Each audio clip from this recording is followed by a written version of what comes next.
예, 이른바 고유정 사건에 대한 국민의 분노가 고유정의 변호인에게 쏟아지고 있습니다. 지난 12일 첫 공판에서 검찰 수사와 배치되는 사실을 주장한 데 이어서 어제는 자신의 블로그 게시판에 글을 올려 고유정 사건에는 안타까운 진실이 있다고 주장을 했습니다. 또 이 진실이 외면받지 않도록 직무를 수행한 과정에서 자신을 방해하는 불법 행위에 대해서는 법적으로 대응하겠다고 강조했습니다. 자신에 대한 비판에 더 이상 좌시하지 않겠다, 이런 경고를 보낸 겁니다. 오늘 법설 이 문제 다뤄보겠습니다. 시사평론가 박지훈 변호사 나오셨습니다. 안녕하십니까? 안녕하세요, 박지훈입니다. 한 주 동안 잘 지내셨는지요? 네, 잘 지내셨습니까? 네. 이렇게 사건 사고들이 많은지 모르겠습니다. 네. 일단 그 살인 사건이 또 있어서 네. 한강에서 사체가 발견. 사체가 발견된 예가 있죠. 그 예는 아직 경찰에서는 지금 이렇할 만한 어떤 조사 결과는 나오지 않은 것 같습니다. 특정을 해야 됩니다. 사체가 누군지 특정이 지금 아직 안 되는 상황. 상체만 지금 발견된 상황입니다. 그러게요. 그러다 보니까 특정하는 시간도 꽤 걸릴 걸로 보이고요. 특정이 만약 안 된다면 이 사건도 참 쉽지 않은 사건이 아닐까 생각이 듭니다. 그렇습니다. 어제 저희도 그 소식을 접하면서 상당히 놀랐는데 아마 이 고유정 사건에 대한 그런 트라우마가 아닌가 그렇게 생각이 듭니다. 네. 근데 지금은 이 고유정 사건의 분노가 이 변호사한테 지금 가고 있어요. 그리고 변호사가 자신의 어떤 업무 관련해서 약간의 어떤 위협적 글을 자신의 어떤 SNS에 게재를 한 거거든요. 예. 뭐 위협적이라고 표현을 해도 될 것 같아요. 왜냐하면 자신한테 업무 방해를 하는 모욕, 명예훼손 이런 것들을 법적으로 대응하겠다. 그러니까 네티즌들 나한테 뭘 하지 말라. 이런 뉘앙스로 글을 썼기 때문에 또 그거에 대해서 또다시 또 논란이 되고 있는 그런 상황으로 봐야 될 것 같습니다. 이 재판에 대해서 국민들이 관심을 많이 갖고 네. 또 비판도 일부 또 수용해야 되는 그런 부분도 있기 때문에 그렇죠. 재판 당사자, 특히 이제 지금까지는 고전적으로 보면은 피고인한테 많이 쏟아졌는데 그 다음부터는 재판부, 이제 변호사까지 이렇게 오게 됩니다. 이 문제를 그래서 좀 자세하게 변호사님 모시고 네. 말씀 좀 나눠보려고 하는데, 일단 변호사는 그 당사자의 사건 수임 의뢰를 거부할 수가 있습니까? 네, 거부할 수가 있습니다. 예. 이 사건 계약도 위임 계약입니다. 위임 네. 계약은 당사자 간의 의사가 일치하고 합치했을 때 성립하는 거고요. 예. 금액이 안 맞을 수도 있고 사건 처리 방향이 안 맞을 수 있고, 그래서 이 사건을 맡지 않겠다라고 하면 우리가 소위 말하는 사임계를 이 법원에 그렇군요. 제출을 합니다. 예. 충분히 그것은 가능합니다. 네. 지금 이 사건도 당초 5명의 변호사가 선임이 됐다가 다시 국선 변호인으로 바뀌었다고 과정에 사임이 됐죠. 그렇죠. 5명 중에 1명이 또 다시 또 선임계를 넣었다가 예. 또 최근에 지금 어머니인가 쓰러졌다 그래서 그 A 변호사는 사임을 하고 지금 B 변호사만 지금 남아 있는 이 B 변호사가 자신 SNS에 또 글을 게재한 변호사입니다. 그렇습니다. 그 중간에 들어가 있는 법무법인인데 네. 판사 출신 변호사가 거기 끼어 있다 해가지고 또 논란이 된 적이 있었죠. 근데 네. 공판이 시작된 다음에 사임을 했습니까? 아니면 시작되기 전에 사임을 했나요? 사임계가 아마 그 이후에 아직 제출됐는지 정확하게 알 수가 없습니다. 사임하겠다 입장을 밝혔고요. 네. 아마 재판을 하면서 이미 그 법무법인 명의에 또 선임계가 들어간 걸로 보이고, 그러니까 변론을 할 수 없다고 하니까 국선 변호인을 또 돋는 것 같아요. 그렇습니다. 법원에서 지정을 해주고요. 그 이후에 다시 그 A 변호사가 자신이 선임됐다면서 A 변호사랑 B 변호사 두 사람 이름 명의로 또 다시 선임계를 넣은 겁니다. 근데 A 변호사는 법정에 출석은 하지 않고요. B 변호사가 아마 추측컨대 고용을 받는 A 변호사한테 그렇게 보입니다. 명확하지는 않지만. 그래서 B 변호사가 공판에 출석을 하고 A 변호사는 출석을 하지 않은 상태에서 지금 보도에 따르면 어머니가 좀 쓰러져서 이 사건 맡는다 해서 자신의 소신하고 다르게 A 변호사 말씀이시죠? 사건을 사임하겠다라고 밝히고 있습니다. 지금 B 변호사 같은 경우에는 이름이 지금 실명이 나왔지만은 블로그 홈페이지 한번 그림 보여주시겠습니까? 준비가 됐으면. 지금 저건데 저게 이제 13일 어제죠? 어제 올린 글입니다. 대략적으로 내용은 앞서 소개해드린 바와 같고요. 변호사 선임도 상당히 좀 그 복잡하게 됐습니다. 국선, 사선, 다시 국선, 또 사선, 지금 또 사선 네, 그렇습니다. 이런 식으로 되고 있는데 고유정에 대한 첫 공판 변론이 이제 이슈가 됐죠. 네. 남편은 변태 성욕자였다. 좀 충격적인 얘기를 주장을 하면서 네. 이때 상황을 좀 그 공판에 대해서 잠깐 정리를 해주시죠. 첫 번째 기일이었어요. 공판 준비 기일이라고 있어요. 이런 복잡한 사건이라면 쟁점을 정리하기 위해서 뭐 법정에서 할 수도 있고 법정 외에서 할 수 있고 예. 당사자들끼리 모여서 재판 어떻게 진행할 것이다 얘기하는데 공판 준비 기일에는 국선 변호인이 나왔습니다. 예. 그때 나오고 최초 첫 기일이 지난번 있었는데 사실은 첫 기일을 와서 공소 사실 인정하느냐, 증거는 어느 정도 인정하고 어느 정도 부인하느냐, 예. 쟁점을 정리하고 앞으로 공판 사항을 이제 진행할 것을 예견하는 상황이 돼야 되는데 예. 좀 달리 첫 기일부터 최후 변론 같이 예. 많은 얘기들을 지금 이 비 변호사 나와서 해버렸습니다. 너무 많이 해서 재판부가 그렇죠. 제재도 했다는 재판장이 아마 이례적으로 거죠. 무슨 얘기를 이렇게 길게 하느냐. 예. 첫 재판에서 증거 인부라든지 공소사실 인부 이 얘기를 하지 않고 턱도 없이 최종 변론하듯이 예. 최후 진술하듯이 이렇게 하면 어떡하느냐 하면서 제지를 하기도 했고요. 네. 제지했음에도 불구하고 여러 가지 얘기들 했습니다. 증거, 검찰이 제시한 증거를 배척하는 증거들, 뭐 뼈무게는 이렇게 검색했다. 뭐 이런 얘기도 했었고 지금 얘기하다시피 그 성적인 부분, 특히 예. 뭐 변태 성욕자 같은 이런 내용의 얘기를 이 변론 과정에서 이래 공판기일에서 했고요. 그걸 하다 보니까 지금 사실은 그거는 입증이 불가능합니다. 은밀한 내용이고요. 예. 두 사람만이 아는 내용이고요. 뭐 변론을 하는 거는 자유죠. 피고인의 이익을 위해서 하긴 하는데 예. 이게 입증이 불가능한 얘기고 이것을 통해서 뭔가 얻어낼 것은 사실 없다고 봤을 때 자신들은 얻어낼 게 있죠. 무죄를 받는 거. 예. 과연 이런 변론 활동이 맞느냐. 그러면서 유족도 반발을 한 상황이고 특히 이제 많은 대중들이 또 네티즌들이 지금 이런 변론은 타당치 않다라고 얘기를 하고 예. 또 거기에 대해서 이 비 변호사는 그렇게 계속 얘기를 한다면 나는 법적 대응을 또 하겠다라고 아하. 이런 상황까지 온 것입니다. 예, 지금 이 비 변호사, 네. 비 변호사의 대응이 좀 주목이 되는 것이 지금까지는 본인이 사건을 맡은 당사자를 위해서 당사자의 변호를 위해서 여론전도 하고 어떻게 보면은 했는데 네. 이건 지금 자기 개인에 대한 그런 문제거든요. 이게 변호인 선임권이라든지 이런 문제와도 또 관련이 있어서 그 지금 형사 피고에 대한 변호 이거는 어디까지 허용될까요? 맞습니다. 뭐 일부 맞죠. 아무리 흉악범이라도 변호인의 조력을 받을 권리가 있습니다. 예. 그래서 필요하다면 변호인이 재판에서 같이 변호를 하고 같은 얘기를 해주고 대신 얘기도 해주고 예. 변론도 하는 건 맞는데 변호사라 하더라도 공익적인 측면이 있습니다. 또 진실 의무라는 게 있어요. 그렇습니다. 이거 같이 피고인하고 같이 짜고 거짓을 얘기하는 거는 변호인의 어떤 윤리에도 반하고요. 예. 그렇기 때문에 뭐 그렇다고 하더라도 지금 이게 진실인지 아닌지는 알 수는 없지만 예. 제가 계속 얘기를 하지만 입증이 가능한 얘기라면 그래서 이걸 통해서 고유정의 무죄, 본인들이 얘기하는 무죄라든지 네. 양형에 충분히 입증할 수 있는 내용이라면 충분히 변론 과정에 쓸 수가 있습니다. 네. 근데 이거는 입증 자체 불가능해요. 피해자는 지금 사망을 했습니다. 예. 없는 상태고 두 사람만 있었던 얘기이기 때문에 그리고 많은 국민들이 바라보고 있는 공개된 재판에서 과연 저런 어떤 변론이 과연 적절한지는 좀 묻고 싶어요. 저도. 예. 뭐 그런 게 의뢰인이 얘기를 할 수는 있습니다. 고유정이 이 변호사한테는 의뢰인이잖아요. 그렇습니다. 의뢰인이 난 이렇게 좀 얘기를 하고 싶다고 하더라도 변호인이라면 또 변호사라면 그것을 설득을 해야 되겠죠. 그러니까 납득할 수가 없습니다. 뭐 뼈무게도 마찬가지예요. 뼈무게라든지 뭐 니코틴 그냥 검색이라든지 감자탕이라든지 뭐 이런 얘기가 쉽게 납득할 수 없는 얘기거든요. 본인도 납득을 과연 했을까요? 변호사가 납득할 수 없는 얘기면 납득을 시켜야 되고 납득할 수 있는 범위 내에서 변론이 돼야 됩니다. 뭐 다른 사건도 마찬가지입니다.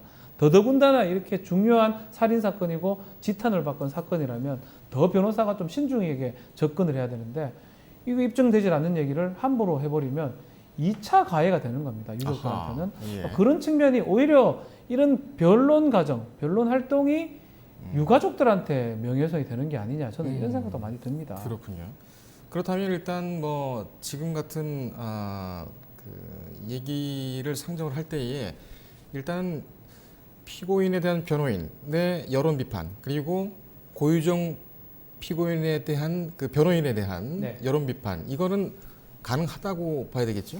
그렇죠. 어떻게 보십니까? 근데 이제 법적으로는 또 이 비변호사 말이 또 일부 맞아요. 예. 변론 활동이라는 거는 사실 국가도 이걸 개입할 수가 그렇습니다. 없습니다. 아주 네. 중요한 엄중한 중요한 피고인의 권리라고 보기 예. 때문에 그 말은 충분히 이해가 됩니다. 그리고 그 과도한 신상 털기라든지 네. 뭐 모욕적인 얘기라든지 이 비변호사에 대한 그런 것들을 하게 된다면 그것도 사실 잘못된 거고 그렇습니다. 비변호사가 그거에 대해서 대처하겠다는 말은 틀린 말은 아니고 네. 뭐 그렇게 할 수도 있고요. 네. 또 그렇게 한다면 법적 책임을 져야 될 것입니다. 아마 예. 그 네티즌들이. 네. 그럼에도 불구하고 지금 변론하는 과정에서 이 입증할 수 없는 얘기들을 이렇게 계속 한다면 과연 이게 고유정한테 유리한 상황이 되는지 네. 또 변호사도 이 법조 3륜이라고 표현하지만 진실 의무의 일부를 지고 있습니다. 그렇습니다. 검사도 지고 있지만요. 예. 그 부분에 대해서는 좀 자유로울 수 없다라는 생각이 좀 많이 듭니다. 그렇군요. 지금 이제 형사처벌 얘기가 먼저 나왔는데 네. 만약에 그 비변호사의 블로그에 올린 글에 댓글들이 상당히 좀 많이 많죠. 달렸더군요. 네. 지금 댓글을 좀 보여주실 수 있나요? 예, 화면으로 좀 띄우겠습니다. 예, 저렇게 많은 분들이 오늘 아침부터 어제부터 해서 댓글을 많이 남기시고 또 야단치신 분도 있고 또 어떻게 보면 또 모욕하는 분들도 좀 있습니다. 네. 이렇게 보면은 이 형사처벌 비변호사가 문제를 삼는다면은 당연히 형사처벌이 가능하겠죠. 다 되지는 않을 것 같아요. 뭐 댓글 하나하나를 다 봐야 되겠지만 예.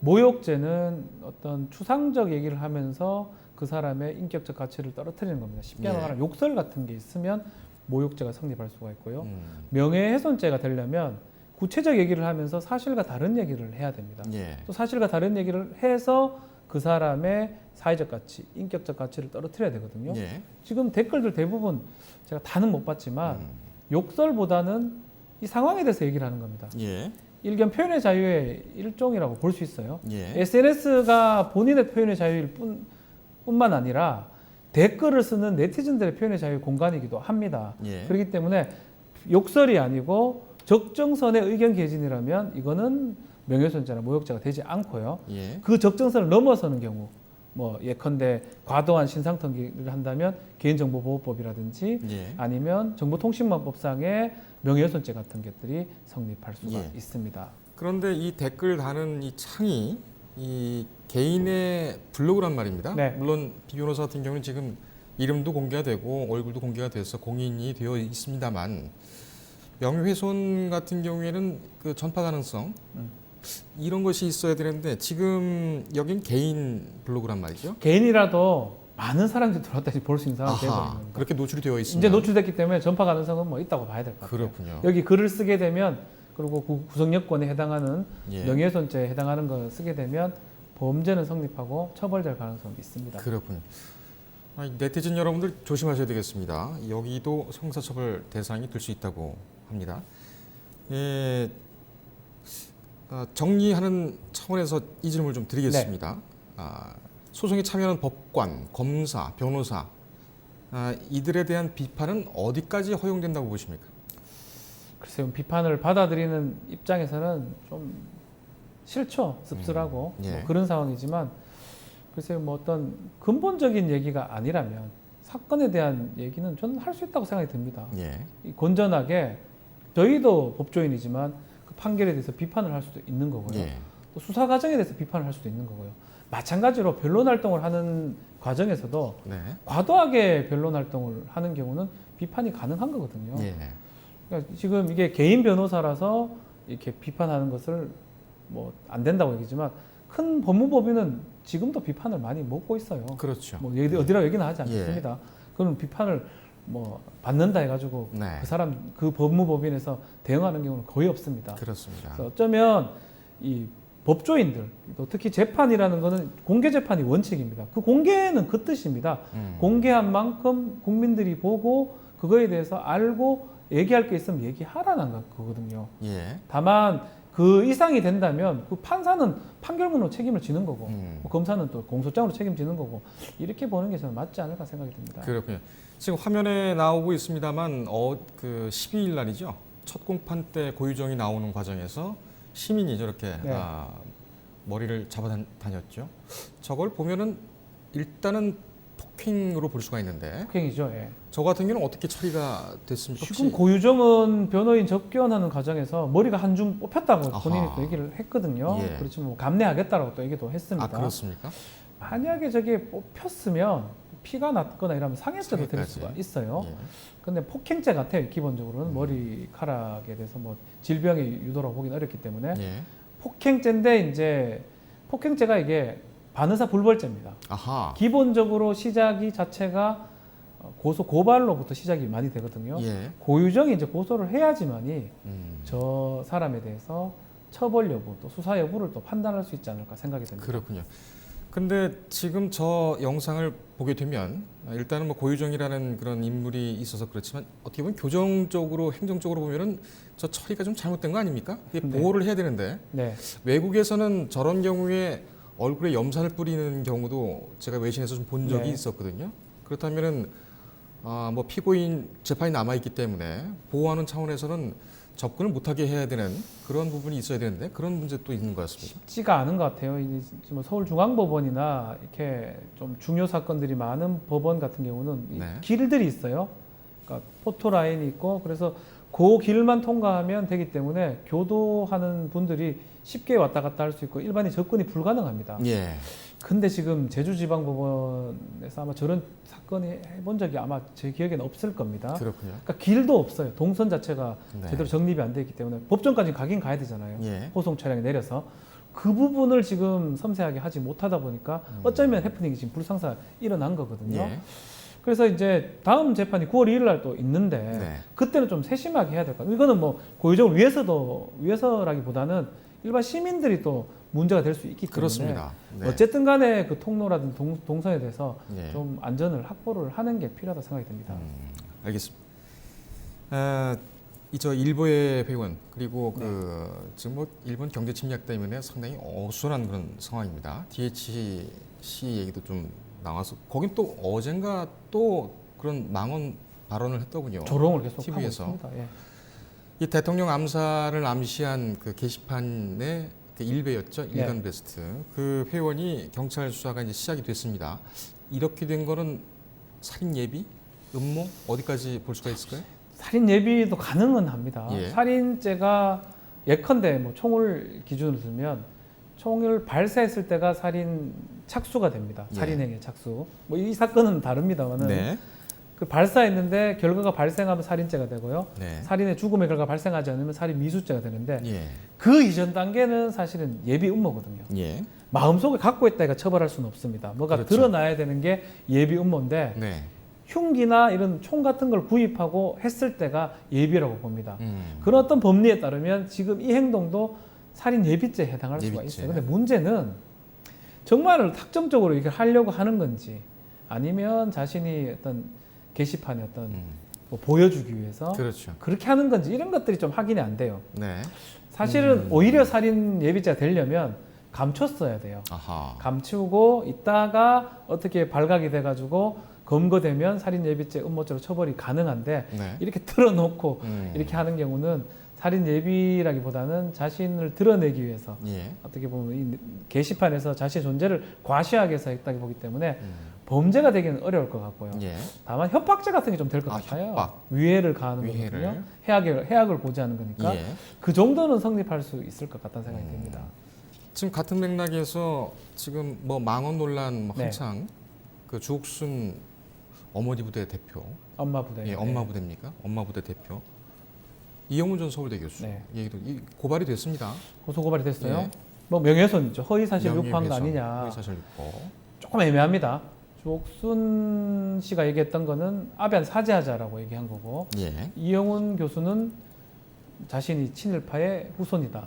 이런 부분인데 약간 이게 진실인지 거짓인지 이 부분은 일단 아베한 사죄하자는 거는 이거는 뭐 본인의 마음이니까 예. 이게 진실 거짓을 확인할 수도 없고요.